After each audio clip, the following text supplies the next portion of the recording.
Hello and welcome to episode 8 of Step Into Me. I'm Belinda Lee and today I want to talk about intuition and authentic living.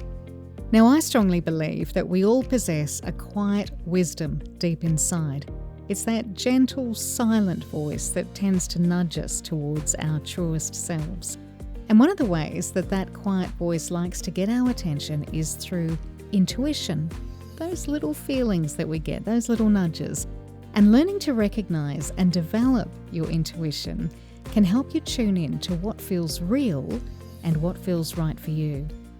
And when we honor that truth, that's when we become better acquainted with our authentic selves.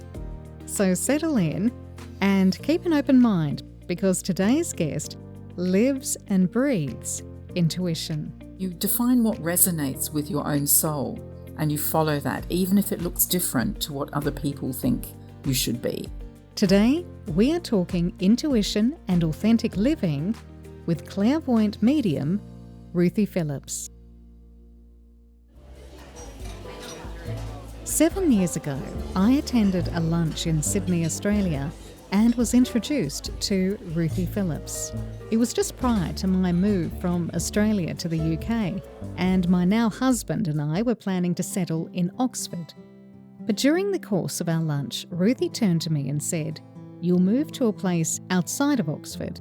And she grabbed a napkin to show me where it was in relation to Oxford.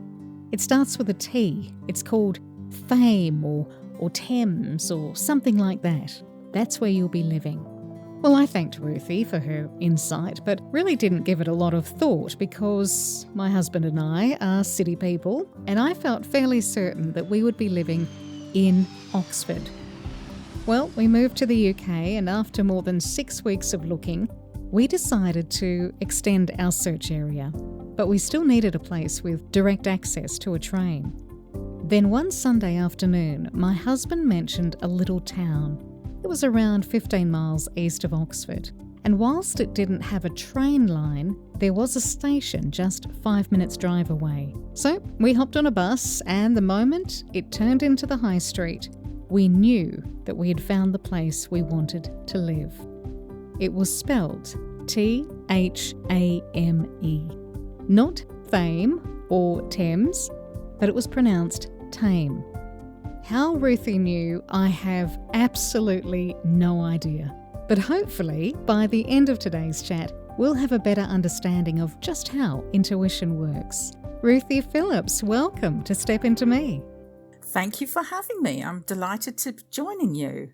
So firstly, how did you get into this field? I was kind of born that way. I come from a long line. My family are actually on the Romany Register in the New Forest here in the UK. And my great-grandmother, I don't know about my great-greats, but my great-grandmother, I used to tell fortunes in the back of a gypsy caravan. And my sixth great-grandmother, her surname was Light. So I always like to think that I come from the light. But my grandfather took me to the Spiritualist Church when I was 13 for the first time. And I remember seeing the joy on people's faces when the medium came to them. She was an amazing medium. Her name was Beatrice Swaby. I've never forgotten. And she would come and give messages to people from the platform. And I remember she came to my grandfather and gave him a message. And I turned to him because it was standing room only and said to him, "Was that right?" And he said, "Oh my word, yes." And I thought, that's what I want to do. I want to bring that sort of joy and the look on those people's faces. I want to bring that to them. I want to do those messages. Little did I know I'd already signed up for that. So I was surrounded by my people in spirit when I went home that night. And I couldn't not see them, even with my eyes closed and my head under the covers. And it did frighten 8 bells out of me. But they retreated a little bit, but I then started to develop an interest in spirituality, past lives, life in between life, all sorts of different things as a teenager. And I thought it was normal reading for teenagers, but I learned later it wasn't. And then when I moved to Australia, I went to see a medium and had my cards read, or actually she was a clairvoyant medium. And she said to me, "Oh, you should be on the other side of the table with me here." And I said, "Pardon?" And I went and joined her circle and I started doing readings in that circle. I didn't know how I was doing. I just saw things. And so I was very visual. And then I developed from there. And then I realized I was getting messages from people who'd passed away. And so that's how it's really kind of started in the short story form. So are there ways that we can develop our own intuition? That is very much tied into how to live an authentic life. And one of the best ways is to learn to listen to your inner voice often. Carve out a quiet space and ask yourself, is this choice truly mine, or is this just what's expected of me? If I follow this path, where do I imagine that might lead? Or maybe if I choose the opposite path, where would that lead? How do I feel in my heart about this? So you have to keep returning to your heart, not your head, because it's not always about the analytical and the mental. It's about the feeling and living by your values, because your goals can change, whereas your values are your compass. And if you stick to your values, then that's very much truly who you are in your heart, what you believe, and you let go of masks and you just be true to yourself. And every time you follow your inner guidance, your inner knowing, your gut knowledge, it's like going to the gym and exercising a muscle. It gets stronger. So you go, well, last time I followed my inner guidance and it told me or helped me to decide to do this, and it turned out really beneficially. I'm going to try it again. And each time you do it, you get stronger and you get more confident and you get more trusting in your own self. And then you can start to think, okay, well, maybe I can connect with my spiritual family, my soul group, whoever on the other side, if that's what you want to do. But you can still stay checking with your inner guidance yourself. So oftentimes when our dreams or goals don't seem to be coming true, I think that's when a lot of people lose faith in the process. Personally, I believe that if there's a specific outcome attached, that it's not inner wisdom necessarily, just wishful thinking. But what are your thoughts? Do you think there's a difference between goals and that intuitive nudge? Oh, definitely. And we're in a time of major manifestation. And what's actually happening is that we have to be very careful about what we wish for, because we'll get it, good, bad, or indifferent, because things are speeding up so much. But it's about really understanding our needs and our wants, and also understanding what is for our higher good. And this is where you've got to check in, because it might not be for your higher good to win the lottery and get a £4 million house. It may destroy relationships around you or give you a false sense of who you are. You just don't know. So sometimes what you have to do is really come back into yourself and go, what is it that I need to aim for that is for my higher good and maybe of service to the collective as well? So how do the messages come to you? Because when I have those moments of inspiration, say in the shower or wherever it might be, I often describe them as downloads because they don't feel like sentences or regular thoughts to me. They feel more like a zip file with all the information packed inside. Is that how tame, when you saw that, is that how it came to you at lunch that day? Yeah, it is kind of like a download, because I pick up on people's energy, and then I might get someone come through from spirit, or my people might say, oh, you need to tell them this. But we were talking and I just tuned into your energy field like I do to many people. And I just go, oh, she's going to be looking for somewhere. I know where it is. And I could see a map in my mind's eye and I could see where it was. And then I could see the name. And so that's how it kind of works. I'm very visual, being a clairvoyant. The clair means clear and voyant means seeing in French. So it's, for me, it's like little snapshots or videos or postcards or some visual signal that I will get. What about signs? Are they something we should look for as well? Can they help us develop our intuition? Well, yes, indeed, because sometimes we have decisions to make and we need confirmation one way or the other. So I often ask people to think of a symbol or a sign. It could be a number plate, or it could be a flag or a flower or a pet or something like that. And you ask you say, universe, please give me confirmation in the form of like a number plate with the number such and such on it, and make this the confirmation that it is for my higher good that I do ... I ordain this under grace. I love you all. Thank you. And then what you do is you go away and you wait and have a look. A lot of people, I asked for a feather once when I was going to rent a place, that it was the right place for my daughter and I to go and live in. And I got to the real estate agent's door, and it was like someone had shot a flock of birds. There were so many feathers. And another time I was going back, I had flown for Qantas for a long time and I wanted to return, and it was going to be a hard job to get back in, but I thought I could do this. So I needed confirmation. So I was up the park with my daughter and a friend, and I said, may I have confirmation, please, in the form of a number plate with the number 747 on it. I thought, I'm going to get really specific here.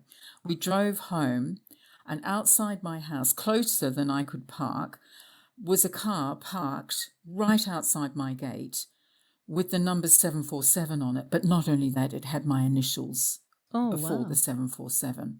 And I went, seems like a sign. And so I was very excited about that, because that was something that really confirmed my path ahead. And that's what I suggest people do, is ask for a symbol or a sign. If you don't get it, then ask for a different symbol or sign for the opposite action, but still in the positive. So when you're conducting a reading, do you think part of your role is also to validate what people already know to be true for themselves? When I'm working with someone on a spiritual level, I'm helping them identify their true self, their true essence.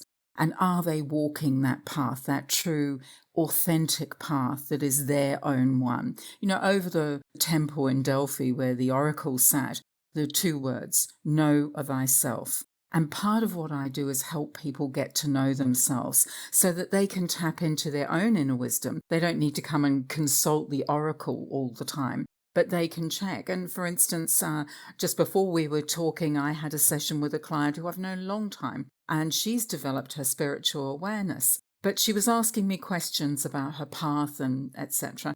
And I was giving her answers, and she said, oh, that's such great confirmation. That's exactly what I thought and felt and was picking up too. So I'm more like the confirmation service, if you know what I mean.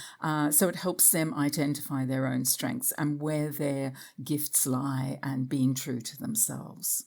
Have you ever had a situation where through a reading and you tapping in, has that helped someone tap into their own truth?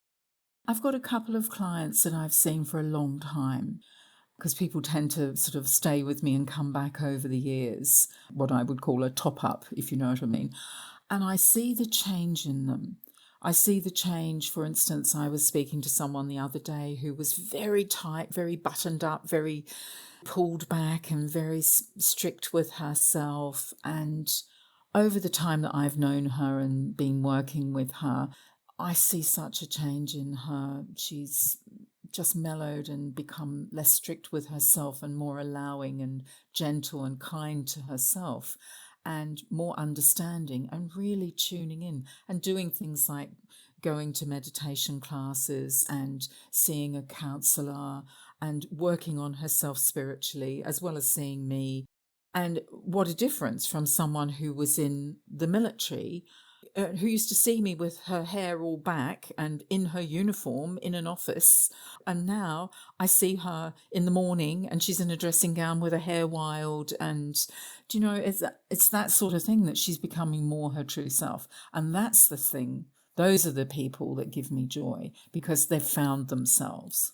So what are some of the misconceptions about your line of work? Time doesn't exist in spirit. So timing is a bit tricky, because spirit can say soon, and that can mean anything from last week to 2 years' time. So when one is having a reading and a psychic will say to you, I can see this happening, that's in that now moment. That is the energy surrounding that event in the now moment. In the next now moment, next week, next month, next year, whatever, that can change, because everyone's got free will around that event occurring. It's a malleable thing. You know, people don't understand that. And also, you know, mediums, we're here and we might have a gift, but we're human. We're still human, so we can make mistakes. And in fact, I've had a client come back to me and said, you said I was going to have a baby and I haven't had a baby and la, la, la, la, la. And she really told me off. And I thought, oh gosh, I still can see it, but, she's not listening to me. And then 6 months later, she said, I'm pregnant. I'd like to have another reading. I'm like, oh gosh, and this is what I'm saying. It's like, everybody has their own agenda. So you have to keep it fluid and open and understand. But when more than one psychic or medium or clairvoyant tells you the same thing, it's time to sit up and listen. Is there ever a time when someone shouldn't see a medium? Well, I can say yes, because I had someone come to see me and her husband had only died 6 hours before. And she didn't tell me. And that wasn't a good session, let me tell you. She was in a dreadful state and wanted to hear from him. And this poor soul was in transition, and there was no way that we could do anything about that. So that was not a good look, and certainly not something that I would ever recommend. There are people who are going through such emotional turmoil and have gone through depression, or who are on drugs, either recreational or pharmaceutical. And when they're out of it like that, that's certainly not a time to go and see someone. You don't need to be non-desperate. I mean, a lot of people who are emotional do come to see me, but it's very much, it's needing help. I'm a lifeline, it's a cry for help in many ways. But I'm not getting people who are wanting to take their own life or heavily under the influence of drugs or painkillers or anything like that. So I really think that you have to be very mindful of that. I found that in my 20s and maybe early 30s, if someone said that they'd been to a medium and the person was fabulous, I'd want to go along, if not just for a bit of fun. But I have to say, some were pretty amazing, others not so amazing. And I think over time, I felt myself learning to trust myself more. So in a way, seeing a clairvoyant medium was part of the process for me in learning to tune into myself more and really being more open to the magic of life and what happens next, rather than feeling the need for someone to tell me what might be on the horizon. But for someone interested in seeking validation or hope, or just out of curiosity, what should they look for in a clairvoyant medium? Well, it depends. If it's a medium, one thing that you must get, and what I always do first, is do survival evidence, so proof of survival.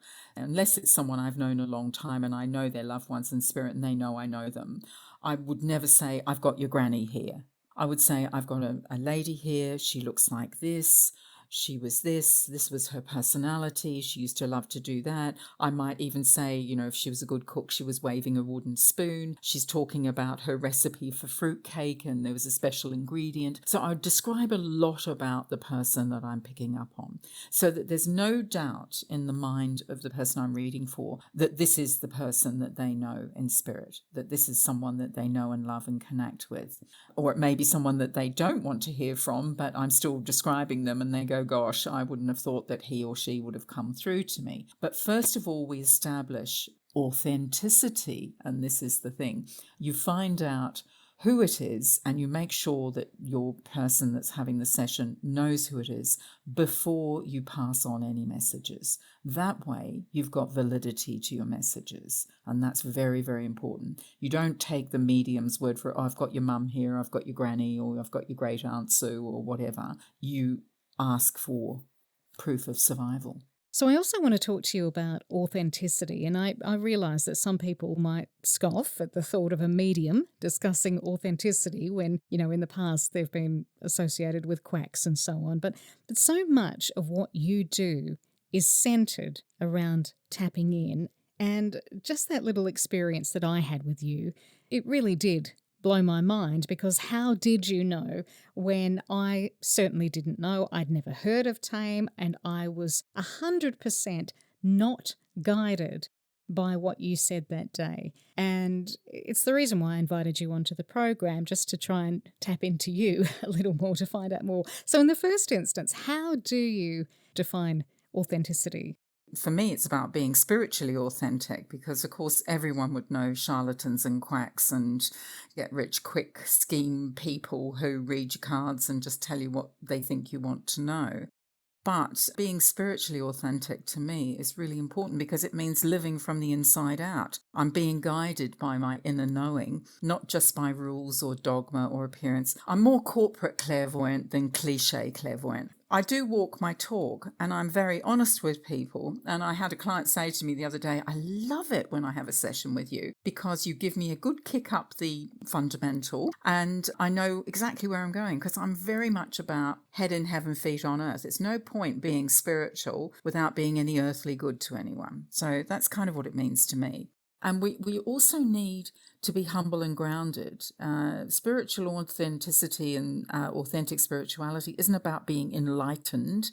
It's actually about being present in the now moment, being humble and being real, being the real deal, and not having to prove anything. A lot of people say, oh, I'm media or I'm spiritual and that sort of thing, but their life doesn't exhibit that. You're not actually performing spirituality for others' approval. So whether it's prayer, meditation, stillness or nature, it's actually real and it's real for you and it's what you do. So it's very important. And you define what resonates with your own soul and you follow that, even if it looks different to what other people think you should be. So what are the traits of an authentic person? Authentic people, they're self-aware. They understand their emotions and motivations and patterns, and they understand the light and shadow of life. And they're not actually afraid to explore their inner world. And they've probably gone through their own dark night of the soul. Also, what you see is what you get. There's no pretense, no persona, just realness. You're not getting the Facebook or the Insta profile where everything's glorious and then really the person at home posting all this gloriousness is completely at odds with that. And they also are very consistent in their words and actions. So they don't just talk about values and talk about things, they actually live them. And integrity tends to be their compass, not convenience. So they'll do the right thing over doing the easy thing. And they're also comfortable with vulnerability. So they don't hide their flaws or pretend to have it all together like some guru sitting on a rock. They actually know that real connection requires openness and an ability to share. They're also unafraid to stand alone. So they don't need to follow the crowd to feel secure. If something goes against their beliefs or they don't like something that's going on in a group situation, they'll leave and walk their own path or they'll absent themselves because it doesn't sit well with their energy. Also, they tend not to be stuck in image management mode. You feel safe and you feel seen around them because they're with you. They're not performing. And I think one of the most important things is that they're respectful of others' truths, so they don't impose their identity and their values and their truth on other people. I think that's so important what you say about respecting others' truths, because increasingly there just seems to be this divide in the world, even amongst friends and family. I think COVID was a very good example of that, where friendships, sometimes decades old, were torn apart because of conflicting beliefs. And as much as we see the world coming together, becoming, more aware and more inclusive in areas such as neurodiversity and equality and issues of gender and so on, there also seems to be this growing divide on the planet between rich and poor and between left and right and so on. So why do you think that's happening? Well, separation is born out of fear. And there's only two emotions really in the world, love and fear. Anything that's not love is generated by fear. And so we reject people, we reject their ideas, we reject their religion, their idealistic, their sexual orientation. We reject things like that because we're fearful and we think it's going to impact on us. And choices around, as you say, around COVID, people were so heavily brainwashed at that time. But you can do that to people when they're in fear. And this is the problem. So whenever anybody doesn't understand something, it usually generates a fear of some sort. And that's why we reject and why we separate. Whereas if we go within ourselves and go, I actually don't quite get that, but is it actually physically threatening me? Is my life in danger if I don't believe the same as this person? Or should I walk my own path? Or should I do what someone tells me to feel? And this is the whole thing. It's about really understanding yourself and going within and checking that inner guidance and what's true for you. Because what's true for you may not be true for any other person on the planet. So there's so much of that going on. We're wanting to accept on paper, but people are having a hard time learning to do that because also we're being bombarded by incredible amounts of light frequency right now, and we're going through a major shift. Gaia herself, the Earth, the planet, is going through a major shift, and all of our frequencies are being raised, and people who can't handle that tend to drop into fear and get into judgment and start not accepting people and not being true to themselves. So that's kind of what's going on in a nutshell, really. What advice would you have for the person who is struggling to be their authentic self? Strip it all back to what's really true. Think about what matters to you, who matters to you, who really matters. You know, it's your loved ones, it's your family, it's your friends. Who are the ones that are there for you? And are you present for them to the same degree? Is there an exchange of energy? Get rid of the people in your life, and it sounds brutal, but it isn't. We've only got so much time. But the people who don't support who you truly are, who expect you to be something else, those are the people that are not exchanging energy with you. So let them go gently and kindly and with love, but be around people who feed your soul, who support your heart, who support your journey, and who you do likewise too. Be true to yourself and be true to those that you love. What's one thing you wish everyone knew about the journey to authenticity? We're all only here for a blink of an eye in cosmic terms. And if we can't be truthful to ourselves in that time, it's a waste because we're not doing what we came to do. We're here to play a role that we've chosen before we come here. So let's just be real about it all. Have a great time. Enjoy this amazing experience in physicality because we're all spiritual beings having this physical experience. Let's just all enjoy it and really get into it and be truthful about it as we do. A lot of what you're saying there, I think, seems to be aligned with purpose, and we certainly hear a lot about it these days. You know, jump on Instagram and everyone's saying you need to find your purpose. But do you think that working our intuitive muscle, tapping into ourselves and so on, that can actually help us find our purpose? One of the things that I often suggest when, kids are trying to decide on careers and things like that, it's the same with your life. You just sit back and you go, what gives me joy? What do I love doing above all else? Is it talking to people? Is it being with animals? Is it healing? Is it being in nature? And I think you'll find that your gift and your mission for this life is reflected in some way of what you love. So if you love to be in your garden and you love growing things and you're into herbs or vegetables or flowers or plants or trees, then maybe your path is to be an arborist or someone who grows herbs, a herbalist, or go and work in a garden centre. It's just an example, but it's taking the money aspect and the need to earn something out of it. And you know this too, Belle, because you are doing this. You're following your dream. You're following your path. You take that desire and need to think, I have to mold myself to make money. But if you do what makes your heart sing, all else follows.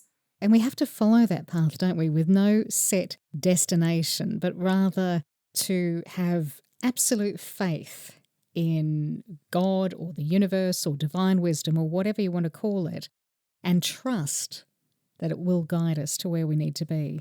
Yeah, it's like putting conditions on things, people try to manifest things in their life, and they're doing all the manifestation techniques that are out there and following all the rule books and everything. But they put so many rules on it, and I want it by so and so, and I want the color to be this, and I want that, and all of that sort of stuff.